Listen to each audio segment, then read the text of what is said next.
The morning sky over New York changed forever when the first ship appeared. It was bigger than any building humans had ever made, and it hung there like a metal mountain floating in the air. People stopped walking and driving and working to stare up at the impossible sight. Within hours, more ships appeared over London and Tokyo and Moscow and every major city on Earth. The world held its breath waiting to see what would happen next. Helen Carter sat in the emergency meeting room deep beneath the United Nations building. As president of the United Earth Council, she had to make decisions that would affect every person on the planet. The alien ship had been silent for 6 hours now, and everyone was getting nervous. The military leaders wanted to shoot first and ask questions later, but Helen knew that would be stupid. These beings had technology far beyond anything humans possessed. The communication came at exactly noon New York time. A voice spoke in perfect English through every radio and television on Earth. The voice was calm and somehow musical, like wind chimes in a gentle breeze. It said that it belonged to Commander Veltar of the Galactic Federation, and that he wished to speak with Earth's leaders about urgent matters concerning human survival. Jake Morrison stood at attention in his admiral uniform as the alien delegation entered the meeting chamber. He had fought in 3 wars and commanded fleets in the asteroid belt, but nothing had prepared him for this moment. The aliens looked almost human except for their pale blue skin and eyes that seemed to glow with inner light. They moved with grace that made human movement seem clumsy by comparison. Commander Veltar spoke without moving his lips. The words appeared directly in everyone's mind through some kind of technology that humans could not understand. He explained that the Galactic Federation was an alliance of peaceful species that had been watching Earth for many years. They had seen humanity grow from primitive beings to a spacefaring civilization in just a few thousand years, which was remarkably fast by galactic standards. But there was terrible news. The Korthak Empire was coming. Veltar shared images that appeared in the air above the conference table showing worlds turned to ash and entire species enslaved or destroyed. The Korthaks were a warrior race that believed only the strong deserved to exist. They had been expanding across the galaxy for centuries, leaving nothing but death behind them. Earth was directly in their path. Intelligence reports suggested the Korthak fleet would reach human space within 1 year.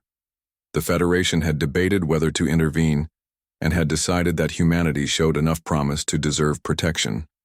They offered to establish defense stations around Earth and position their fleet in the solar system to fight off the coming invasion.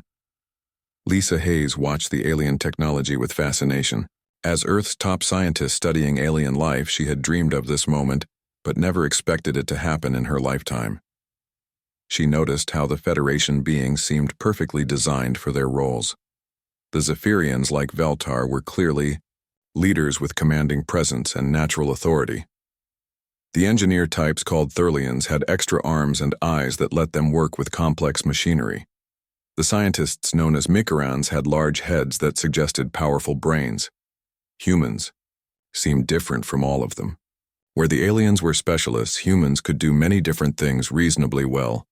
Lisa wondered if this made humans stronger or weaker than the other species. The debate in the chamber grew heated. Admiral Morrison argued that Earth should defend itself rather than rely on alien protection. He pointed out that humans had fought their way up from caves to spacecraft and had never backed down from a fight. The Federation was asking them to step aside and let others do their fighting for them. But President Carter and most of the civilian leaders were terrified by what they had seen. The images of dead worlds and enslaved populations made it clear that humanity could not win against such a powerful enemy. When Veltar explained that humans should focus on art and culture, while leaving warfare to more experienced species, it sounded reasonable to most people in the room. The vote was close, but the decision was made. Earth would accept Federation protection. Construction of the alien defense platforms began immediately. Massive structures appeared in orbit around the planet, bristling with weapons that could destroy mountains. Federation ships took positions throughout the solar system, creating a defensive net that should stop any invasion. Human military forces were reorganized into support roles. The Earth Defense Force would help with logistics and maintenance, while the real fighting would be done by Federation warriors who had centuries of experience. Many human soldiers were unhappy about this arrangement, but orders were orders. Jake Morrison returned to his command post feeling frustrated and worried. His instincts told him that depending on others for protection was dangerous no matter how good their intentions might be. He secretly ordered his staff to continue developing human military technology and to keep detailed records of Federation capabilities and weaknesses. Lisa Hayes began studying the Federation species more closely. She learned that each race had evolved to fill specific roles within their society. This specialization had made them very good at particular tasks, but also limited their flexibility. When she tried to explain human adaptability to her alien colleagues, they seemed confused by the concept of being good at many things instead of excellent at one thing. Commander Veltar established his headquarters in Geneva, where he could coordinate with human leaders. He genuinely liked humans and believed he was doing the right thing by protecting them. In his experience, young species needed guidance and protection until they were mature enough to defend themselves. He estimated it would take humans at least 1,000 years to reach that level. The alien commander did not notice the quiet determination in human eyes or the way they continued working on military projects even when told to focus on peaceful pursuits. He saw them as promising children who needed adult supervision rather than potential warriors who might have their own ideas about how to handle the coming war. As the months passed, the Federation defense grid grew stronger and more impressive. Veltar was confident that no Korthak force could break through such defenses. He had protected many worlds over his long career, and Earth would be just another success story. The humans seemed grateful and cooperative, which made his job easier. But in secret laboratories and military bases around Earth, humans were preparing for war in their own way. The Korthak fleet appeared at the edge of the solar system like a dark cloud blotting out the stars. Their ships were black metal beasts covered in spikes and weapon ports that glowed red like angry eyes. There were hundreds of them, ranging from small fighters to massive dreadnoughts the size of cities. They moved in perfect formation toward Earth with deadly purpose. Commander Veltar watched the approaching enemy from his command center and felt confident about the coming battle. The Federation had never lost a defensive engagement, and their orbital platforms around Earth were the most powerful ever built. Each station could destroy a planet if needed, and together they formed an impenetrable wall of destruction. The battle began when the Korthak vanguard reached the outer defense perimeter near Pluto. Federation ships met them in a spectacular light, show of energy beams and explosive missiles. The Zephyrian fleet moved with practiced precision, executing maneuvers they had perfected over centuries of warfare.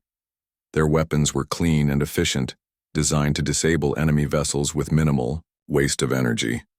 For the first few hours, everything went according to plan. Korthak ships exploded in brilliant flashes while Federation losses remained light. Veltar allowed himself to feel pleased with how smoothly the defense was proceeding. The humans watching from Earth saw the distant battles as tiny points of light and assumed their protectors were winning easily. But then something changed. The Korthak ships that had been fighting predictably suddenly began using new tactics. They started working together in ways that confused Federation commanders who had been trained to fight enemies that followed standard military doctrine. Small, Korthak vessels began ramming Federation ships while larger ones used the explosions as cover to close distance for devastating attacks. Admiral Morrison watched the battle reports with growing concern. He had been a soldier long enough to recognize when something was going wrong, even if the official report still claimed victory. The Federation fleet was being forced back toward Jupiter, and their casualties were mounting faster than enemy losses. Truth became clear when captured Korthak technology was analyzed. The enemy ships contained adaptive learning systems that studied Federation tactics and developed countermeasures in real time. Every standard maneuver and weapon pattern was quickly analyzed and neutralized. The more the Federation forces fought according to their training, the easier they became to predict and defeat. Lisa Hayes studied the battle data from her laboratory and saw the problem immediately. The Federation species were so specialized that they could only fight in predetermined ways. Their tactics were efficient but completely predictable. The Korthaks had faced similar enemies before, and their technology was designed specifically to counter this kind of rigid military thinking.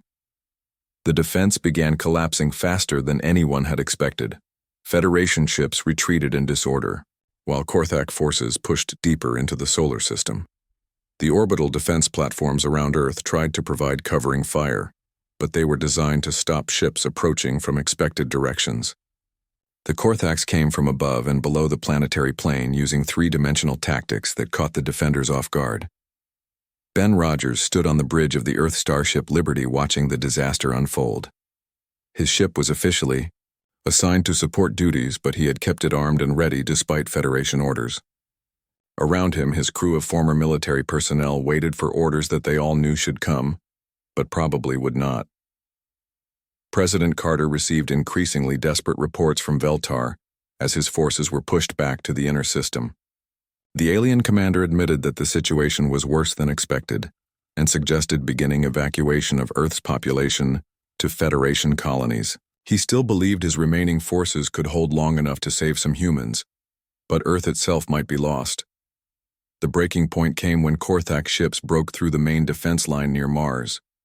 3 enemy dreadnoughts headed straight for Earth while the scattered Federation fleet tried desperately to intercept them. It became clear that the orbital platforms would not be enough to stop such massive ships from reaching the planet. That was when Ben Rogers made a decision that changed everything. Without waiting for orders, he launched the Liberty along with 12 other human ships that had been secretly prepared for combat. The small Earth fleet accelerated toward the approaching Korthak dreadnoughts, using maneuvers that made Federation observers think they had gone insane. Instead of maintaining formation and firing from safe distances, the human ships scattered in random directions while approaching the enemy at maximum speed. They used unpredictable course changes and seemed willing to ram enemy vessels rather than retreat when outgunned. The Korthak adaptive systems had never encountered such apparently suicidal tactics. Ben's ship dove straight at the lead dreadnought, firing everything it had while making wild turns that should have torn the hull apart. His crew had trained for high-acceleration combat that would kill most Federation species, but humans had evolved on a world with strong gravity and could handle forces that left aliens unconscious. The first ramming attack succeeded when the human destroyer Jackson drove itself into a Korthak cruiser's engine section and detonated its reactor core. The explosion took out both ships but also damaged 2 nearby enemy vessels. Federation commanders watching from their retreating ships could not believe what they were seeing. More human ships joined the battle as commanders like Ben Rogers ignored orders and launched anyway. They brought weapons and tactics that the Federation had never seen before. Nuclear missiles were fired at point-blank range, accepting damage from their own explosions. Ships deliberately vented atmosphere to confuse enemy sensors while Marines prepared for boarding actions in hard vacuum. Lisa Hayes monitored the human counterattack and realized something important. Where Federation species had evolved specialized abilities, humans had developed adaptability. They could learn new tactics quickly and were willing to accept casualties that other species found unthinkable. Most importantly, they seemed to enjoy fighting in ways that terrified their would-be protectors. The Korthak advance slowed as their adaptive systems struggled to counter human unpredictability. Every time they developed a response to one human tactic, the Earth forces would switch to something completely different. Ships that should have been destroyed kept fighting with half their systems offline. Crews that should have surrendered when outnumbered instead became more aggressive. Commander Veltar watched the human ships in action with mixed feelings of admiration and horror. These beings fought like monsters, caring nothing for their own survival as long as they could damage the enemy. They used tactics that violated every rule of civilized warfare and seemed to be winning through sheer bloody-minded stubbornness. The battle reached its climax when the Korthaks deployed their ultimate weapon. A massive ship emerged from hyperspace, carrying a planet cracker device designed to split worlds apart from the core. The weapon began charging its devastating beam, aimed directly at Earth, while Korthak escorts tried to keep human ships away from it. Ben Rogers saw the threat and made a decision that would be remembered forever. The Liberty was badly damaged and barely able to fly, but it still had one working engine and a reactor that could be overloaded. He aimed his dying ship directly at the weapon's charging port and accelerated on a collision course that would kill him and his crew. The planet killer fired just as the Liberty struck its barrel. The combined explosion destroyed both ships and sent shockwaves through the Korthak fleet. Earth was saved, but at a terrible cost that left everyone who witnessed it changed forever. In the aftermath, Federation forces were amazed to see human ships still fighting despite losses that should have broken any military force. These beings had revealed themselves to be warriors unlike anything the galaxy had ever seen, and the implications were staggering for everyone involved. The wreckage of Ben Rogers' ship drifted through space like a monument to human determination. The planet killer was gone, but so were many brave souls who had died to save Earth. In the command bunkers far below the surface, Jake Morrison watched the tactical displays and made a decision that would change the course of galactic history. President Carter stood before the Emergency Council as reports came in of Federation forces retreating to regroup beyond Jupiter. The alien defenders had fought bravely, but their predictable tactics had been systematically countered by Korthak adaptive technology. Now Earth stood alone with only its orbital platforms and whatever human forces could be assembled in time. Jake Morrison requested immediate authorization to deploy the full Earth Defense Force. For months, his people had been secretly developing weapons and tactics that the Federation had discouraged. Human engineers had studied captured alien technology and improved it with innovations that seemed crude, but were devastatingly effective in actual combat. The first wave of human reinforcements launched from hidden bases around the solar system. These were not the polished Federation vessels with their clean lines and efficient designs. Human ships looked like flying junkyards bristling with improvised weapons and armor plating welded over critical systems. They moved with aggressive purpose toward the regrouping Korthak fleet. Sarah Blake commanded a squadron of converted mining vessels that had been equipped with military hardware by workers who knew how to make tough equipment even tougher. Her ships had started life-hauling asteroids and ice, but now they carried nuclear warheads and crews trained for close combat. The miners who had volunteered for this duty were used to working in dangerous conditions where one mistake meant death. Commander Veltar watched the human fleet deploy and felt a mixture of admiration and horror. These beings were using tactics that no civilized species would consider. Ships equipped with ramming charges accelerated toward enemy vessels, while fighters designed for suicide missions swarmed around Korthak formations like angry insects. The Korthak fleet had expected to face more Federation forces using standard military doctrine. Instead, they encountered humans who fought like wild animals with no regard for their own safety. The adaptive systems that had easily countered Federation predictability struggled against human creativity and apparent disregard for acceptable losses. Pete Davis led a boarding party from the destroyer Dallas when it managed to clamp onto a damaged Korthak cruiser. Instead of using standard breach and clear tactics, his Marines vented the enemy ship's atmosphere and fought the battle in hard vacuum. The Korthaks had never faced opponents willing to fight without air in the freezing void of space. Lisa Hayes monitored the battle from Earth and began documenting tactics that were completely unknown to galactic military science. Human forces were employing strategies that combined advanced technology with primitive aggression in ways that confused both allies and enemies. She realized that humanity's strength came not from specialization, but from adaptability and willingness to try anything that might work. The battle turned when Sarah Blake's mining squadron attacked a Korthak command carrier. Her ships had been designed to ram through asteroid debris, and they applied the same direct approach to enemy vessels. The converted hauler Pittsburgh drove straight through the carrier's hull while its crew fought hand-to-hand battles in the wreckage of both ships.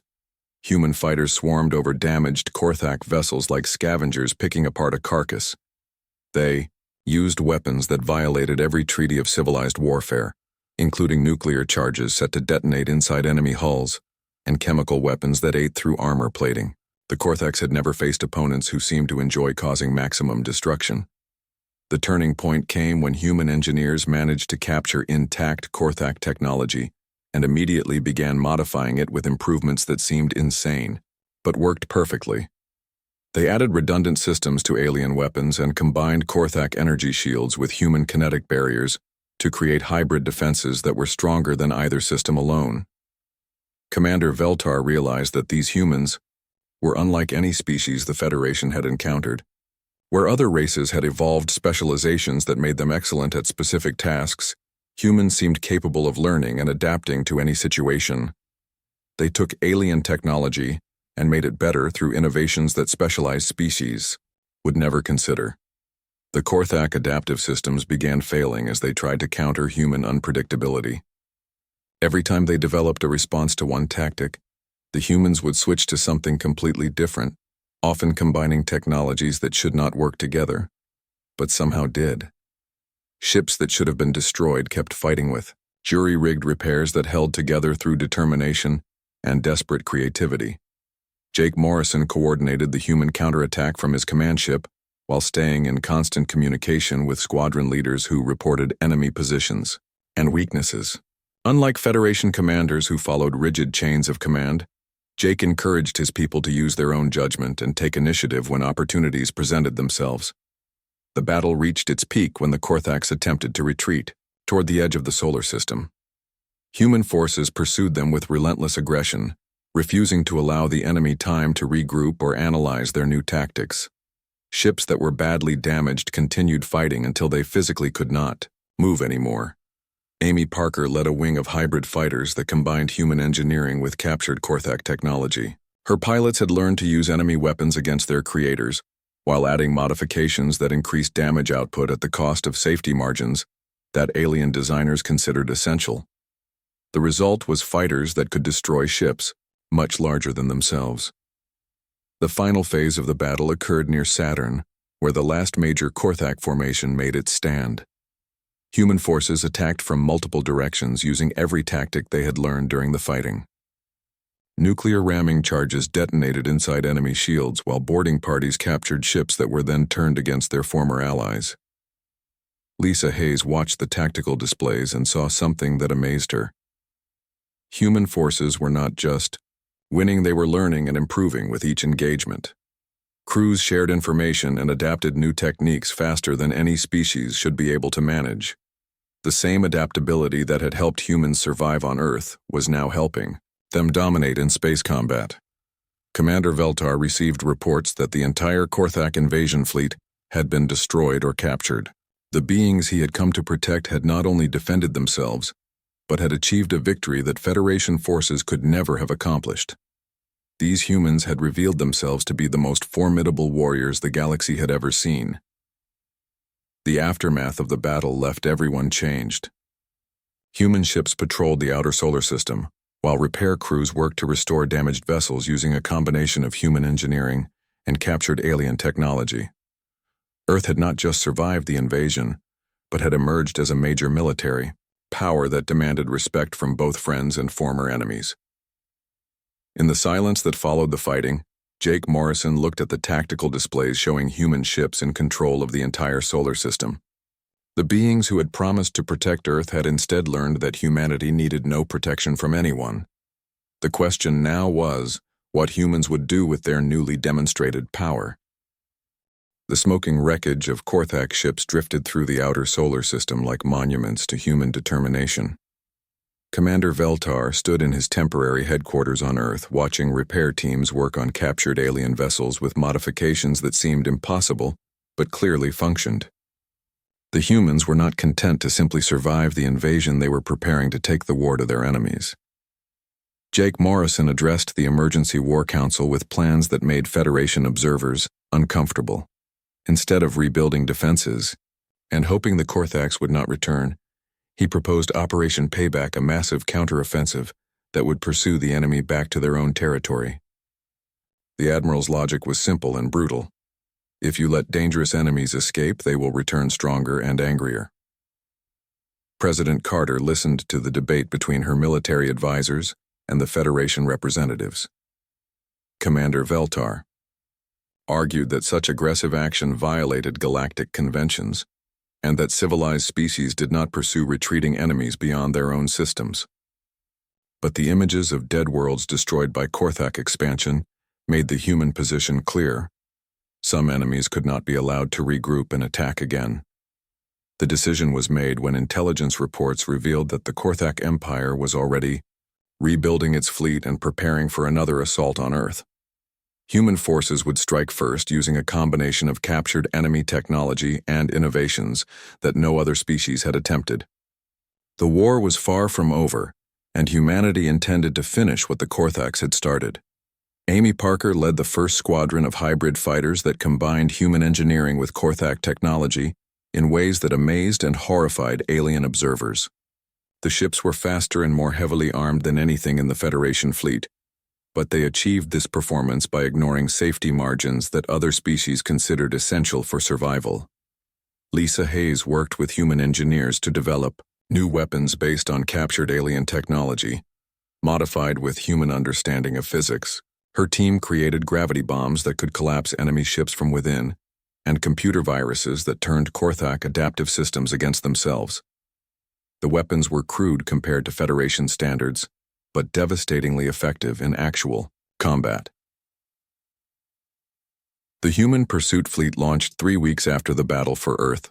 Sarah Blake commanded the rebuilt Liberty II while dozens of other ships formed a strike force unlike anything the galaxy had ever seen. These vessels combined human adaptability with alien technology, creating hybrid warships that were more dangerous than anything their individual components should have produced.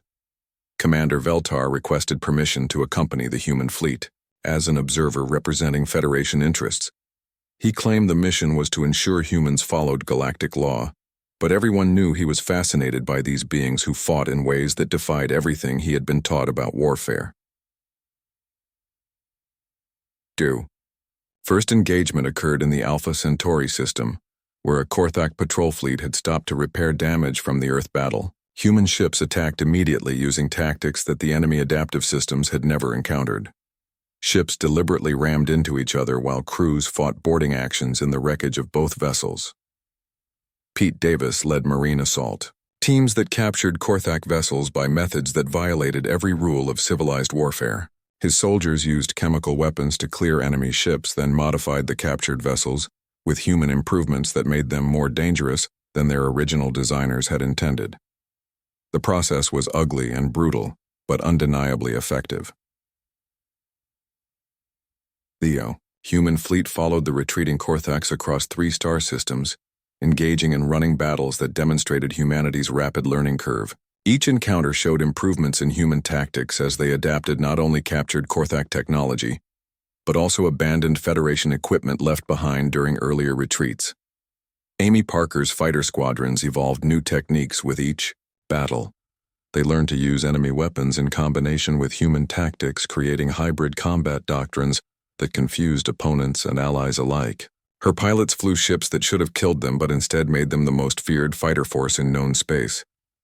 Lisa Hayes analyzed battle reports from her mobile laboratory aboard the fleet flagship. She documented innovations that appeared faster than any species should be able to develop them. Human crews were sharing information and adapting new techniques in real time, creating a military force that improved with each engagement rather than becoming worn down by continuous combat. The pursuit reached its climax at the Korthak forward base in the Kepler system. The enemy had fortified a massive asteroid with weapons platforms and shield generators that should have made it impossible to assault. Human forces studied the defenses for exactly 6 hours before launching an attack that Federation military doctrine said could never succeed. Sarah Blake coordinated the assault using tactics that combined desperate courage with calculated insanity. Human ships attacked from 17 different directions simultaneously, while a captured Korthak dreadnought loaded with nuclear charges rammed directly into the base's central command structure. The explosion could be seen from 3 different star systems. The battle for the Kepler base lasted 18 hours and involved combat techniques that amazed neutral observers throughout the galaxy. Human Marines fought in hard vacuum, while their ships used ramming tactics that destroyed both attacker and defender. Engineering crews jury-rigged weapons combinations that should have been impossible, but worked perfectly in actual combat. Commander Veltar watched the assault from the bridge of a human cruiser and realized that everything the Federation thought it knew about warfare was wrong. These beings fought with creativity and determination that made specialized military species seem limited and predictable by comparison. They were not just winning, they were rewriting the rules of how wars should be fought. The victory at Kepler sent shockwaves through both the Korthak Empire and the Galactic Federation. Human forces had not only survived an invasion, but had pursued their enemies across multiple star systems and destroyed their main forward base using tactics that no other species would have attempted. Jake Morrison received surrender offers from 3 different Korthak commanders who preferred negotiation to facing human assault tactics. The admiral accepted their surrenders but made it clear that any future aggression against Earth or its allies would result in immediate and overwhelming retaliation. The message was simple: humanity would protect itself and anyone else who needed protection from predatory empires. Lisa Hayes published preliminary reports on human military innovations that revolutionized galactic understanding of combat tactics.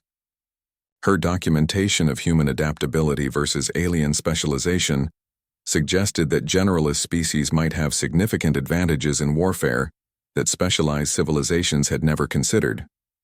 The human fleet began its return journey to Earth, carrying captured technology and freed prisoners from dozens of species that had been enslaved by the Korthak Empire. Along the way, they established communication networks and defense agreements that would form the basis for a new kind of galactic alliance based on mutual protection rather than submission to superior technology. Commander Veltar requested permission to establish a Federation embassy on Earth, rather than continuing to act as a protector of humanity. The irony was not lost on anyone that the species which had come to shield Earth from galactic dangers was now seeking human protection for itself and other Federation members. The war had revealed something that surprised everyone involved. Humanity's generalist nature, combined with their willingness to accept casualties for strategic advantage, made them uniquely suited for military leadership in a galaxy where most species had evolved for peaceful specialization. Earth had not needed protection from the galaxy. The galaxy needed protection from predators, and humanity was willing to provide it. The victory celebration on Earth lasted for 3 days, but the real changes were only beginning. Ships from across the galaxy arrived in Earth orbit carrying diplomats and refugees and representatives of species that had heard about humanity's defeat of the Korthak Empire. The beings who had promised to protect Earth 6 months earlier now found themselves seeking human protection for their own worlds. President Carter addressed the emergency session of the expanded Galactic Council from her office in Geneva. The chamber had been enlarged to accommodate representatives from 47 different species, including former Korthak subjects who had been freed during the human counteroffensive. She announced the formation of the Terran Protection Pact, which would offer humanity's military expertise to any peaceful species threatened by aggressive empires. Commander Veltar sat in the audience listening to terms that would have seemed impossible just months earlier. The Zephyrian Federation, which had dominated galactic politics for centuries, was now a junior partner in an alliance led by the species they had originally come to protect. The irony was not lost on him, but he had seen enough human combat effectiveness to know this arrangement made perfect sense. Jake Morrison received promotion to Supreme Commander of Terran Forces and authorization to establish military bases throughout known space. These installations would not be conquest outposts, but rapid response stations designed to deploy human forces wherever aggressive expansion threatened peaceful civilizations. The first base was already under construction in the former Korthak territory. Lisa Hayes published her complete study on human adaptability versus alien specialization and revolutionized galactic understanding of species development. Her research showed that humanity's generalist nature was not a weakness, but a tremendous advantage in warfare and crisis situations. Universities across the galaxy requested copies of her work, which became required reading for military academers everywhere. The transformation of human society accelerated as Earth became the unofficial military capital of known space. Shipyards that had been built to construct mining vessels and cargo haulers now produced warships that combined human engineering with technology from dozens of different species. The hybrid designs were more effective than anything their individual components could have achieved alone. Sarah Blake accepted promotion to Admiral and command of the newly formed Rapid Response Fleet. Her ships were stationed at strategic points throughout the galaxy, ready to intervene when peaceful species faced aggression from expansionist empires. The fleet's first mission came just 2 months after its formation, when the hegemony of Srak attempted to invade 3 Federation colonies simultaneously. The response was swift and overwhelming. Human forces arrived before the invasion fleets, reached their targets and destroyed the Srak ships using tactics that left neutral observers stunned. The entire campaign lasted less than 48 hours and ended with hegemony leadership requesting immediate peace negotiations rather than face continued human retaliation. Amy Parker established the first interspecies fighter training program, where alien pilots learned human combat techniques. The classes were initially controversial because human tactics seemed suicidal to species that had evolved for specialized roles. But the results spoke for themselves when mixed squadrons began achieving victory ratios that pure alien formations could never match. Commander Veltar found himself assigned as liaison officer between the Federation and Earth's military command structure. He worked with human officers to coordinate combined operations and was amazed by their ability to improvise solutions to problems that would have required months of planning by Federation bureaucrats. These beings approached warfare with creativity that made specialized military thinking seem rigid and limited. Construction began on the Sol Defense Academy, where alien species could send their military officers to study human tactical doctrine. The Academy's curriculum included courses on adaptive combat, improvised weapon systems, and psychological warfare techniques that had never been formally taught anywhere in the galaxy. Students learned that the best defense was often an aggressive offense that made potential enemies reconsider their expansion plans. Pete Davis became the Academy's first commandant and developed training programs that pushed alien cadets beyond their comfort zones. His instructors taught the art of controlled chaos, which was humanity's ability to maintain strategic coherence while employing tactically unpredictable methods. The lessons were difficult for specialized species, but those who mastered them became formidable military leaders. The economic impact of Earth's new role was enormous. Human technology companies received contracts to upgrade military equipment for dozens of different species, while Earth's universities established exchange programs that brought alien scientists to study human engineering techniques. The planet that had been considered primitive by galactic standards was now setting the pace for technological innovation. Lisa Hayes opened the first Institute for Comparative Military Studies, where researchers from multiple species worked together to understand why human tactics were so effective. Her team discovered that adaptability was more valuable in warfare than specialization because conflicts were inherently unpredictable. This finding changed military doctrine throughout known space. The first major test of the new galactic order came when the Dominion of Kresh launched simultaneous attacks on 6 different systems, hoping to overwhelm human response capabilities.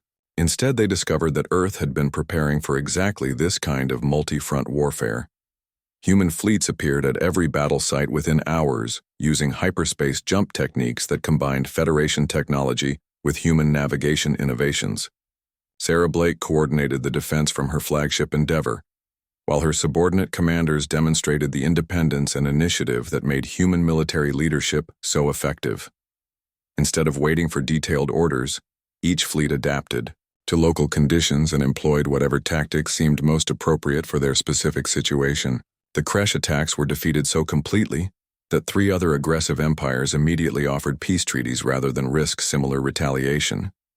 Word spread throughout the galaxy that humanity's protection extended to any peaceful species willing to join the Terran Protection Pact, and that aggressive expansion would be met with overwhelming force. Commander Veltar attended the first anniversary celebration of Earth's victory over the Korthak invasion and reflected on how much had changed. The Federation had come to protect a young species, but instead had learned that the galaxy's newest members were its most capable protectors. Human ships now patrolled trade routes that had been plagued by pirates for centuries, while Earth's Marines trained security forces for dozens of different worlds. Jake Morrison addressed the assembled representatives from 93 different species and announced the completion of humanity's first deep space exploration fleet. These ships would push beyond known galactic boundaries to make contact with new civilizations and extend protection to any peaceful species they encountered. The mission represented humanity's commitment to defending freedom throughout the universe. The ceremony concluded with the unveiling of a monument to Ben Rogers and the other humans who had died defending Earth during the first Korthak attack. The inscription read simply that humanity protects those who cannot protect themselves, and that freedom was worth any sacrifice necessary to preserve it. President Carter stood before the monument and spoke about humanity's journey from a protected species to the galaxy's primary defender. She explained that Earth had learned something the universe had forgotten, that peace was best preserved, not by hiding behind defensive barriers, but by ensuring that aggression carried too high a price for any rational being to consider. As the celebration ended and representatives returned to their homeworlds, the transformation of galactic civilization continued. Shipyards throughout known space began producing vessels based on human designs, while military academies taught tactics that emphasized adaptability over specialization. The species that had needed no protection had become the protector of everyone who valued freedom over conquest. Earth no longer stood alone in the darkness of space surrounded by alien defensive platforms. Instead, it served as the center of a growing alliance of free civilizations protected by human determination and maintained through the simple promise that peaceful beings would never face aggression without having humanity's strength to call upon for aid.